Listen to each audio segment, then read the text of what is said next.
2010 Lexus IS350 rear brake pad replacement. Hey, what's going on, guys? That is the name of today's video. So without further ado, let's get started. So you want to make sure you have your car safely lifted, and don't forget to use jack stands. Now I want to get to taking this wheel off and we can get started right away.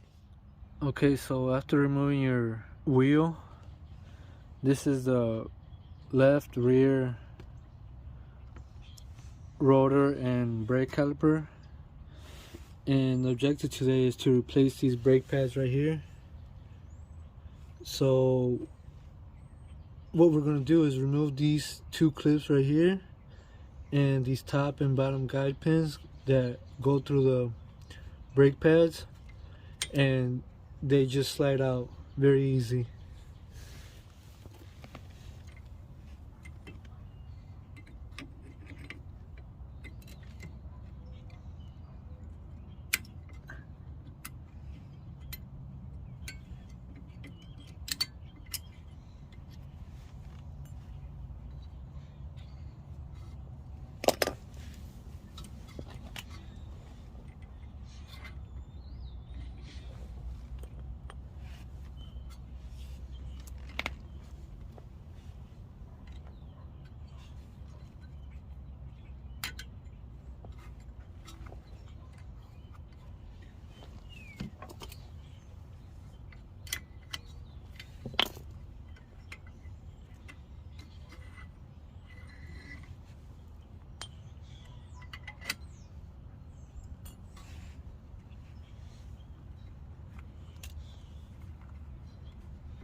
And there you go. That's how easy it is to remove the brake pads. Now, to put your new brake pads in, now ideally they just slide back in easy, but what I'm going to do is I'm going to disconnect the top bolt from the brake caliper, connecting it to the caliper bracket, so that I can rotate it downwards to be able to press in this piston in, because my new brake pads have a little bit more thickness compared to these. Those are pretty much worn down, and that's going to allow us to get more gap in there to be able to slip in our new brake pads. And I'll show you what I mean just here in a bit. Okay, so here I got my new brake pad. Notice how it has more thickness compared to the old one.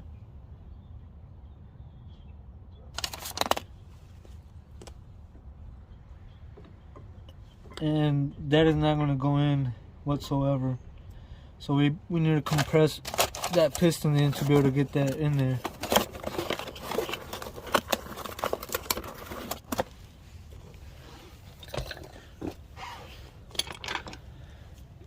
Now, to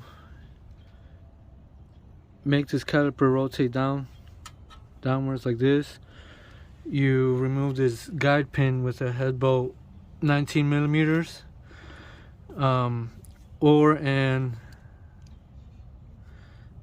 11/16, because I don't have a short socket 19 millimeter.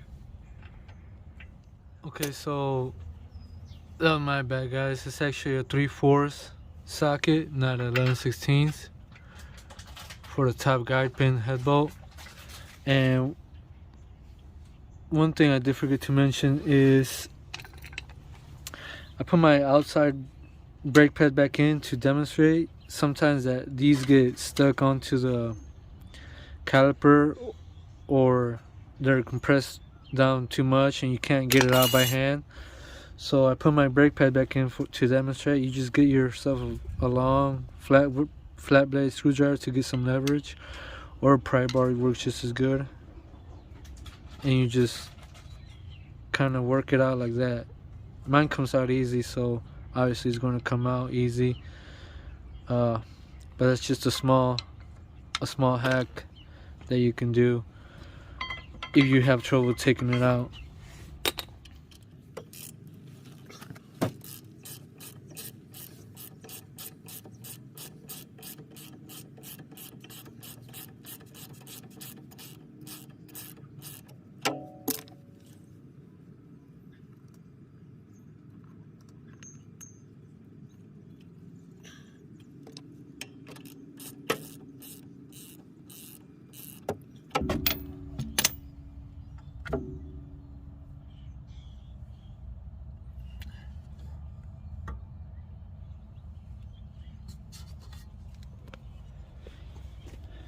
And easy.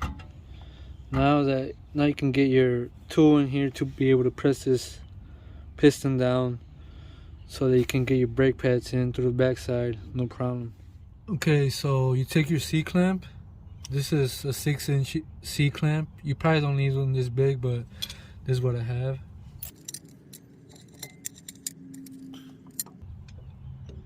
And you want to put this in right here on this bolt directly behind the piston.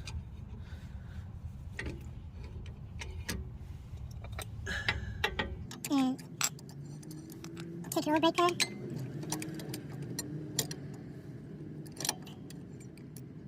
And you start tightening it.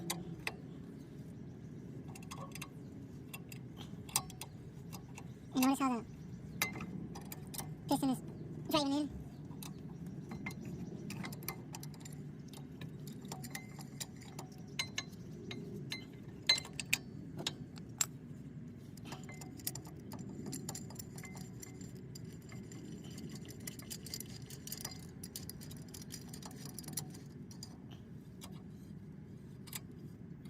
And there you go. Now we have our piston completely flush. And putting our new brake pads in should be no problem at all.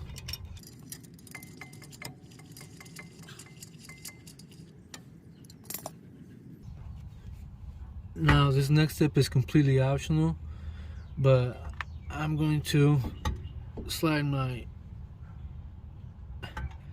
caliper out off the bottom guide pin so that I can get some grease down in there.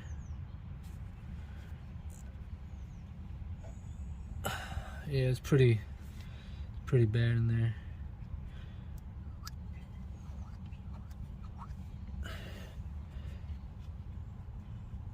And we'll grease that up too. Alright guys, so at this point, if you have new brake rotors, this is where you want to take your brake rotor off to put your new one in. Just make sure that you set your brake caliper somewhere safe where it's not hanging and ruin your brake line. And what happened here is that all the salt in the wintertime and grime and crap pretty much locks the disc onto the axle or the hub, the backside of the hub, and you can't get it off. Now this comes with 2 holes right here that are actually threaded so that you can put a bolt or a screw in there and thread it in there to be able to kind of break apart that seal that caused it to rust in place. And I was lucky enough to find this small little bolt. I just hope that it's long enough to be able to do that. If not, you have no other choice but to apply some heat on here and just hit it with a hammer or a mallet. So let's give this small little bolt a try.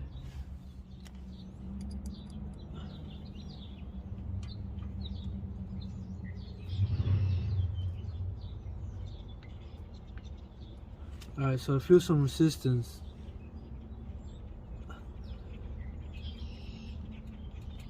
So I'm going to tighten that and then drive it back out and do it on the other side so that the seal breaks off evenly. And maybe we'll see, hopefully that works. If not, we'll go to plan B.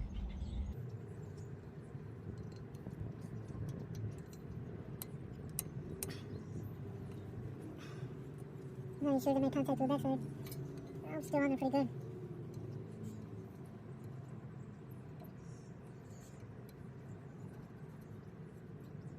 Man, I wish this boat was longer.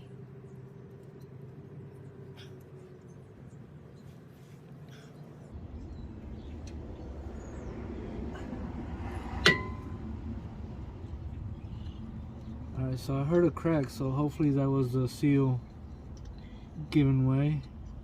Let's try this again on the other one.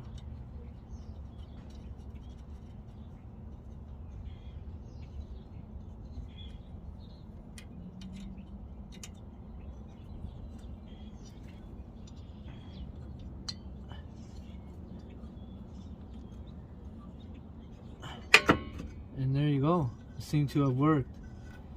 Wow, I can't believe the little boat actually worked. Alright.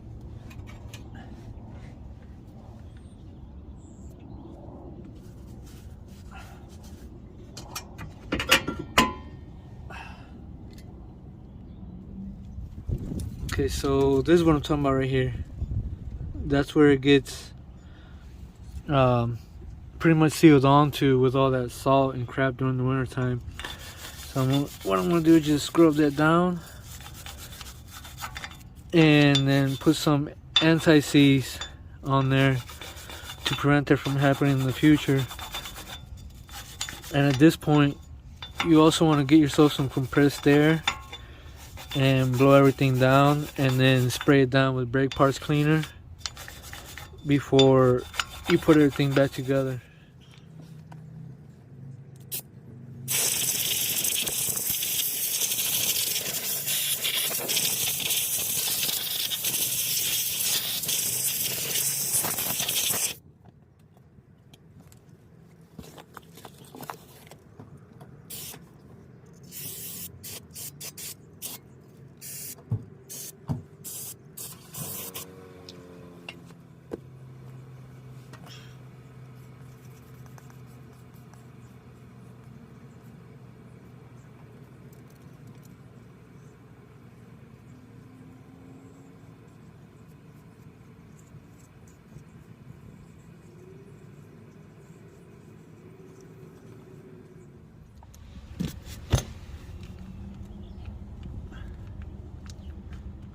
Now you'll want to get yourself your brake caliper grease, brake grease, whatever you call it. This actually came with the brake pads that I bought, or you can just use your regular multi-purpose grease. Works just as good. Okay, so we apply some grease to our guide pin where our caliper is going to slide.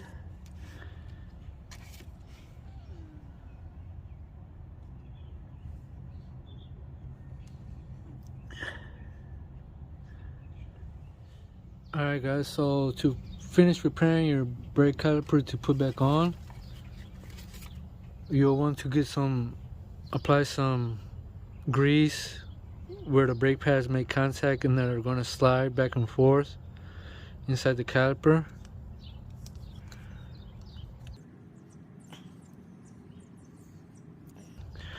And inside where the guide pin is going to go as well.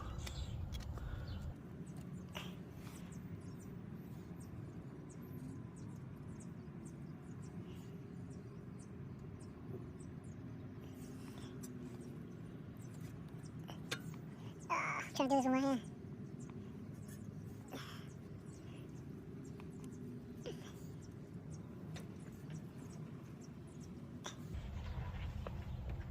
And we're all set now to get our rotor back in place and our brake caliper back on. Now I sprayed the backside of that with some rust reformer to kind of help with the surface rust.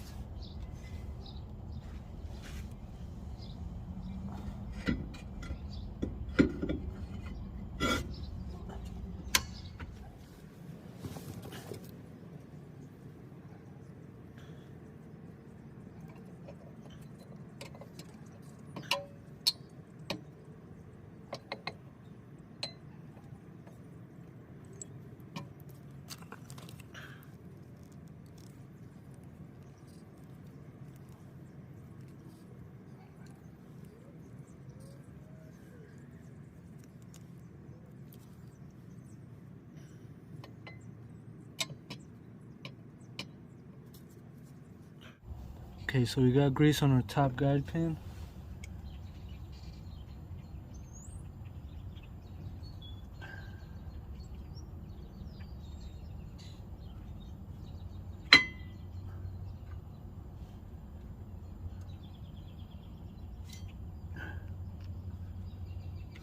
You have to wiggle the caliper around to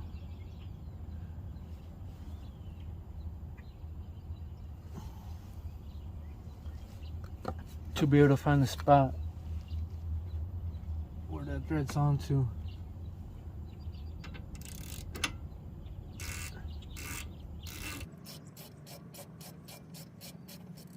Seems to be in place.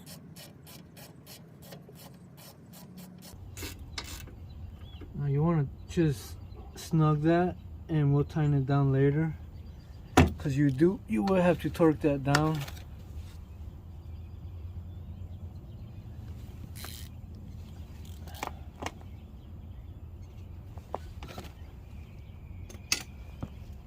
Okay, so now we're ready to put in our brake pads. So one thing that I should have mentioned earlier is it is recommended to use new hardware when changing out the brake pads, but if yours didn't come with new hardware and your old hardware is still good, just give that a spray down and you can reuse it. Now we're going to take this like this.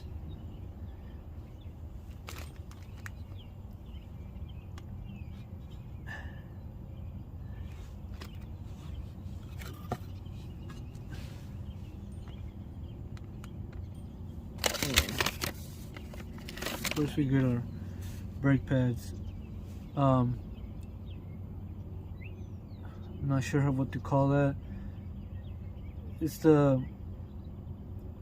when your brake pad wears down, this makes contact with the rotor and makes like a screech, which indicates that you need new brake pads. I just don't know what the name of that is. I forgot.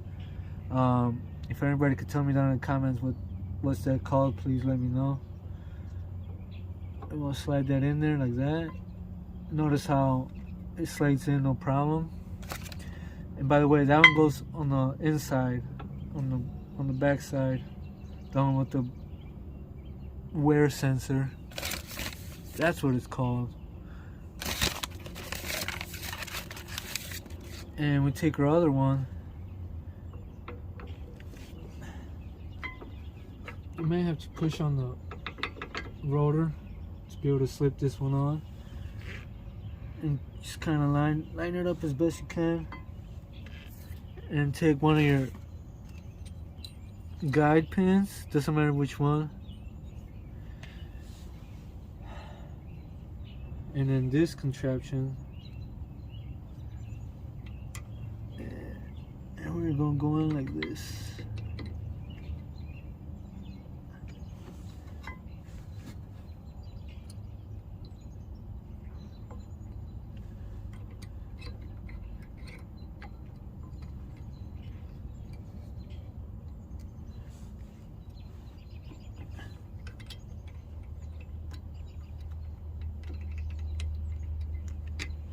Like that. And bring your top guide pin and do the same.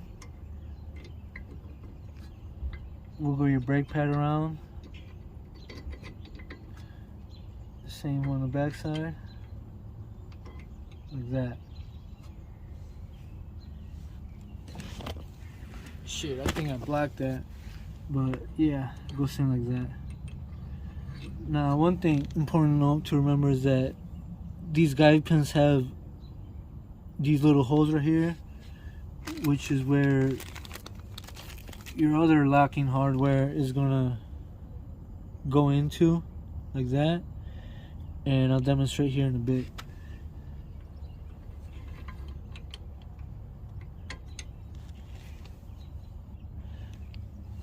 So we're gonna bring this inside like that, inside that hole. Same for the other side, like that.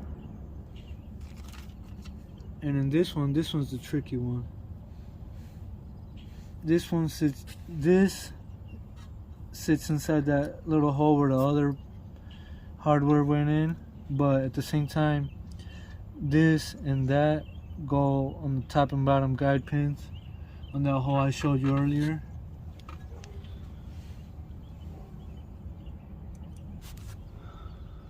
Alright, so the bottom point is on our bottom guide pin.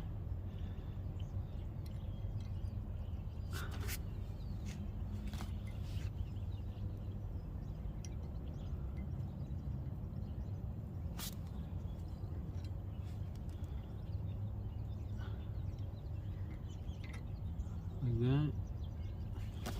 Put that in there. And then bring. Oh, I'm gonna have to block the camera to be able to see.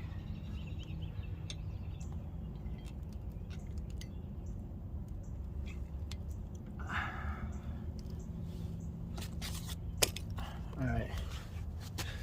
So, let me see if the camera can catch that. I think I got it in place. Yep, so there you go. It's right there on the bottom side, and then top side, and then just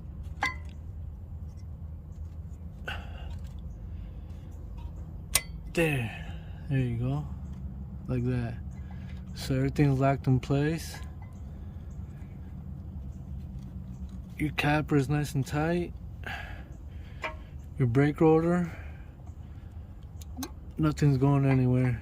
And notice how you have some play because we compressed our cylinder, brake cylinder. You just have to remember when you hop in your car to drive to pump the brake at least 3 times so that can press it back down and you have actual braking power.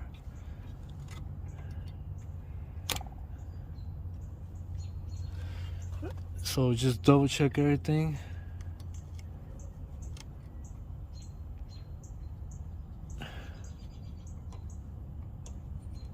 And you're good to go. Now to torque this down to 40 foot-pounds and you're done.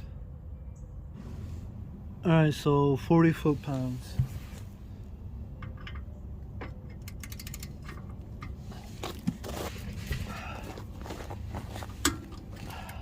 There you go. Not much. That is it for our